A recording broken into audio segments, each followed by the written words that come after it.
What's up, everyone? Welcome to the Real Entrepreneur channel. And in this video of e commerce brand building, we are going to talk about product sourcing for your brand. तो ये video जो है ना, पहले मैं इसका objective पढ़ लेता हूँ.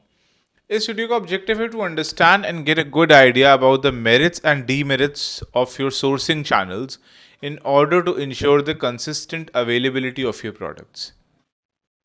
इस वीडियो में मैं आपको इंपोर्टिंग के बारे में कोई नॉलेज नहीं देने वाला हूं. It's going to be about कि आप सोर्सिंग को कैसे देख सकते हैं, बिकॉज अभी तक हम जो भी कर रहे थे, building a philosophy for your brand, competition analysis, everything, all of it was in your head. Now what we need to do is we need to actually enter reality. We need to see कि जो हम दिमाग में अपने ख्याल बना रहे हैं, क्या रियलिटी में उसको कॉरेस्पॉन्ड करती हुई कोई चीज़ है. अगर है तो how can we get it. Alright, तो ये था हमारा ऑब्जेक्टिव. अब सबसे ज़्यादा इम्पॉर्टेंट पॉइंट जो आपको समझना है यहाँ पे, आपको सबको पता है प्रोडक्ट सोर्सिंग का एक मेन बहुत बड़ा एस्पेक्ट इम्पोर्ट का होता है. You have to import at some level if you want to sell good quality products. तो इम्पोर्टिंग का एक बहुत बड़ा पॉइंट यहाँ पे ये है कि knowing what to import is more important than knowing how to import. ठीक है, this is something that I have realised after years of importing. All right, तो ये एक ऐसी चीज़ है जिसका आपको ध्यान रखना है. आप सीख जाएंगे, कोई इम्पोर्ट करना कोई बहुत बड़ी बात नहीं होती है, every one can learn it. But knowing what to actually import is much more of a bigger challenge. तो अब इस वीडियो में थोड़ा आपको ब्रेक थ्रू कर देता हूँ क्या होने वाला है. हम दो सोर्सिंग चैनल्स को डिस्कस करने वाले हैं, या दो हम कंट्रीज के सोर्सिंग चैनल्स को डिस्कस करने वाले हैं. पहला है इंडिया, दूसरा है चाइना. ठीक है, ऑब्वियसली सिर्फ चाइना से इंपोर्ट नहीं होता है. You can import from south Korea, you can import from Japan, बहुत अदर कंट्रीज हैं जिससे काफ़ी लोग इंपोर्ट करते हैं. But mainly I will say India में जितना भी ज़्यादा जो बल्क इंपोर्ट होता है, all of it comes from China. ठीक है, सिर्फ इंडिया में ही नहीं, बहुत इंटरनेशनल मार्केट प्लेसेस में आई थिंक बहुत मेजर प्रोपोर्शन जो है वो चाइना से इंपोर्ट होता है. ऑल राइट, तो सबसे पहले हम आगे बढ़ते हैं यहाँ पे सोर्सिंग फ्रॉम इंडिया. हम पहले इसके मेरिट्स डिस्कस करते हैं, देन डीमेरिट्स डिस्कस करते हैं. लोअर रिस्क, अगर आप इंडिया से इंपोर्ट कर रहे हैं आपका रिस्क लो रहता है. ठीक है, बिकॉज चाइना से अगर इंपोर्ट कर रहे हो तो आपकी शिपमेंट फंस सकती है, आपसे कोई डॉक्यूमेंटेशन में एरर हो सकता है. इंडिया में in a lot of things, not just paper work, in a lot of things the risk is low. For example, if I have a product, let's say that if I have this message bottle, all right, what I will do is that I will just look at this product and I'll go like, nahi chahiye, all right. But in China, if you want to import a product like that, आपको पहले उसका sample मंगवाना पड़ेगा. ठीक है, sample मंगवाने के बाद you will have to actually check the quality, and अगर आपको क्वालिटी नहीं पसंद आई तो आपका वो अमाउंट, शिपिंग का अमाउंट, वो तो आपका सैंपल मंगवाने में ही लग गया. ठीक है, तो obviously lower risk if you are importing from, sorry, lower risk if you are sourcing from India. Next, lower capital investment. Obvious सी बात है कि इंडिया में अगर आपको किसी प्रोडक्ट्स की 10 क्वांटिटी खरीदनी है पॉसिबल, 15 खरीदनी है, 5 खरीदनी है, 20 खरीदनी है, एब्सोल्युटली पॉसिबल. चाइना में टेक्निकली आप खरीद तो सकते हैं ये quantity, but talk about shipping and you will be like नहीं चाहिए, बिकॉज शिपिंग चार्जेस आपके स्टार्ट ही 2000 रुपीज से होते हैं. ठीक है, 2500 आजकल तो, depending upon what you are importing.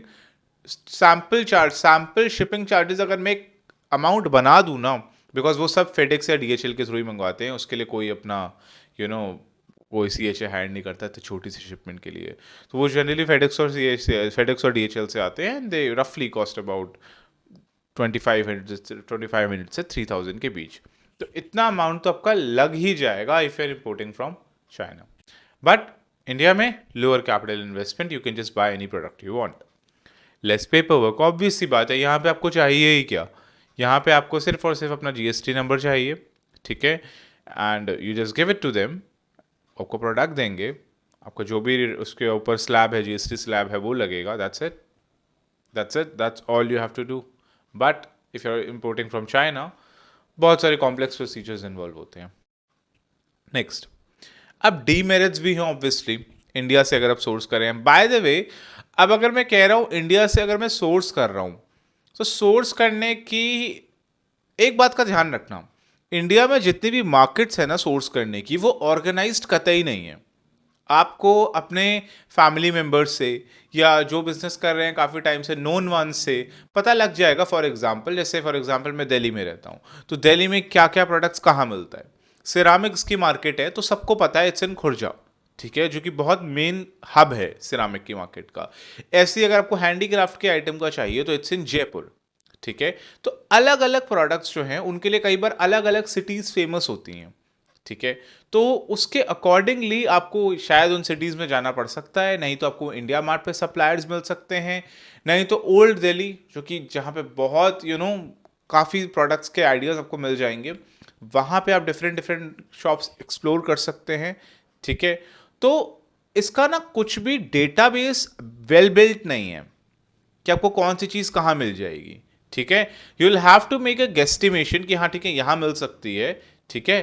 गेस्टिमेशन अच्छी होती है जनरली वो, बिकॉज अगर किसी ने वहाँ से लिया हुआ है तो उनको पता है। तो you make a guesstimation, you go to that place and more the chances are that you will get it.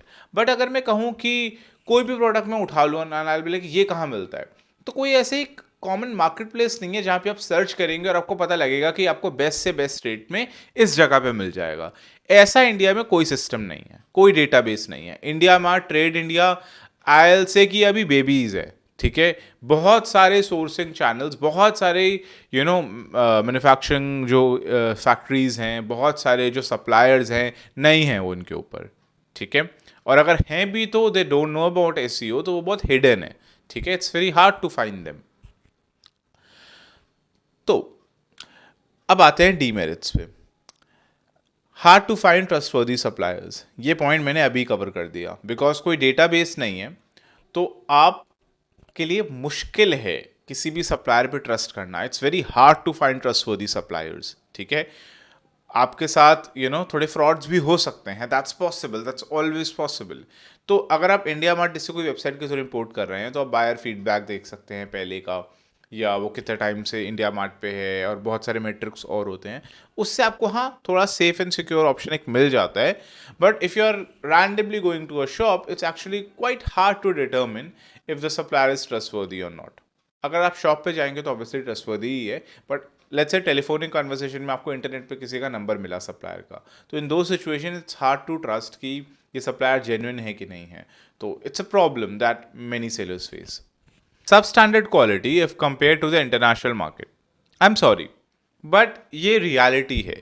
Because India में आई से कि मैन्युफैक्चरर्स बहुत ज़्यादा नहीं है as compare to China, and क्योंकि इंडिया में पर कैपिटा इनकम जो है that is also pretty low as compare to the other countries, जिसकी वजह से यहाँ पे आपको जो प्रोडक्ट्स मिलते हैं उनका मेन सप्लायर्स का मेन जो पॉइंट होता है ना, वो ये है कि ये सस्ता है, ठीक है, इट्स चीप। तो यहाँ इंडिया में प्राइस ड्रिवन मार्केट बहुत, इंडिया में बेसिकली प्राइस ड्रिवन मार्केट है बहुत ज़्यादा, जिसकी वजह से क्वालिटी कई बार कॉम्प्रोमाइज हो जाती है। तो चांसेस आर कि if you are picking a product, let's say soap dispenser in USA, and if you are picking a product soap dispenser in India, of course the quality won't be the same. वो अलग बात है अगर आप किसी reputed brand का उठा रहे हैं। इनफैक्ट अगर रेप्यूटेड ब्रांड का भी उठा रहे हैं, there will be a huge difference in quality, ठीक है। तो या दैट्स इट, इंडिया में आपको थोड़ी सब स्टैंडर्ड क्वालिटी मिलती है compare to the international market places. Next, consistent availability, next, consistent availability is an issue in many industries. अब एक बात का ध्यान रखना, मैं कुछ ऐसा बता रहा हूँ आपको जो कि बिल्कुल भी स्ट्रक्चर्ड नहीं है, और इसको मैं थोड़ा स्ट्रक्चर करके बता रहा हूँ। बिकॉज मैंने जो सोर्सिंग के बारे में आपको जो भी बता रहा हूँ, it covers a lot of products. तो बहुत बार ऐसा होता है कि कोई प्रोडक्ट्स इंडिया में टोटली बन रहा है, उसकी क्वालिटी भी अच्छी है, तब कोई इशू नहीं है। बट बहुत बार रॉ मटेरियल बाहर से आता है, इम्पोर्ट होता है, उसके प्राइस अप डाउन होते हैं, तो उसकी वजह से इशू क्रिएट होता है। तो प्रोडक्ट आपका कई बार कंसिस्टेंटली अवेलेबल नहीं हो पाता।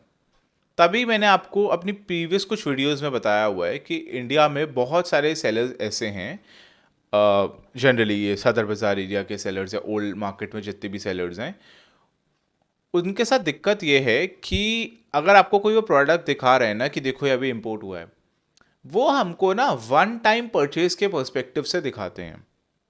रियलिटी क्या है कि हमें अगर एक बार प्रोडक्ट चल गया तो हमें फिर वो रेगुलर चाहिए, और ये रेगुलरिटी ही इशू है।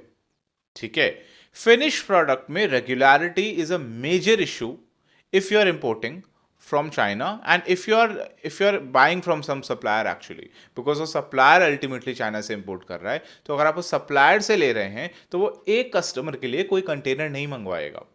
सो that is the thing that you have to take care of कि अगर एक प्रोडक्ट आपको कोई चल जाता है, मैंने आपको बहुत बार बोला है, कोई प्रोडक्ट को आपको अच्छा लग रहा है, ऐसा नहीं कि ऑनलाइन बस डाल दिया, इंश्योर करिए कि वो कंसिस्टेंटली अवेलेबल हो। क्योंकि अगर वो नहीं हुआ, अगर आपने एक या दो लॉट्स के बाद आपका प्रोडक्ट खत्म हो गया, मार्केट में है ही नहीं कि जी अब तो हम कुछ और मंगा रहे हैं, आपकी सारी मेहनत वेस्ट चली गई। ठीक है, सारी मेहनत आपकी वेस्ट चली गई। Next, sourcing from China. Merits क्या हैं चाइना से सोर्स करने के?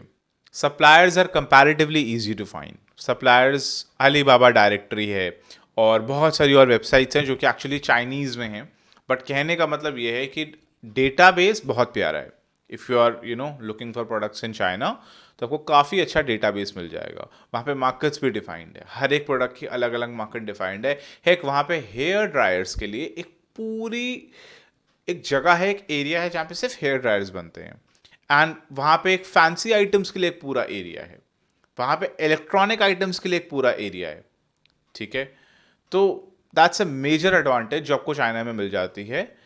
सप्लायर्स इजी टू फाइंड होते हैं। Next, higher quality. Of course China में आपको चीप क्वालिटी भी मिलती है। ये बहुत बड़ा मिथ है, ये बहुत बड़ा मिथ है कि चाइनीज़ जो प्रोडक्ट्स होते हैं वो उनकी क्वालिटी ख़राब होती है। एक्चुअली चाइनीज़ मैन्युफैक्चरर्स बहुत फ्लेक्सिबल होते हैं। वो आपको सेम रेट, वो आपको बेसिकली अगर आपको सस्ता चाहिए तो आपको जिस रेट में चाहिए उस रेट में आपको प्रोडक्ट बना के दे सकते हैं, गिवन कि आपकी क्वांटिटी अच्छी है। तो वो क्वालिटी डाउन करना भी जानते हैं, क्वालिटी डाउन करके अपना मार्जिन निकालना बहुत अच्छे से जानते हैं वो। बट अगर आपको क्वालिटी हाई चाहिए तो वो भी चाइना में आपको बहुत ईजिली मिल जाती है। तो इस गलत फहमी में मत रहिए कि चाइना में ड्यूरेबल प्रोडक्ट्स नहीं मिलते, मिलते हैं। Next, availability is super smooth in most of the cases. Because China में आपके पास मोस्टली फैक्ट्रीज रहती हैं, तो अवेलेबिलिटी जो है यहाँ पे कंपैरेटिवली इजी रहती है, बिकॉज वहीं मैन्युफैक्चर हो रही है वो चीज़, तो they never run out of an item. Sure price increase हो सकता है, बट ऐसा नहीं होगा कि जब तो ख़त्म ही हो गया ये, ऐसा नहीं होगा।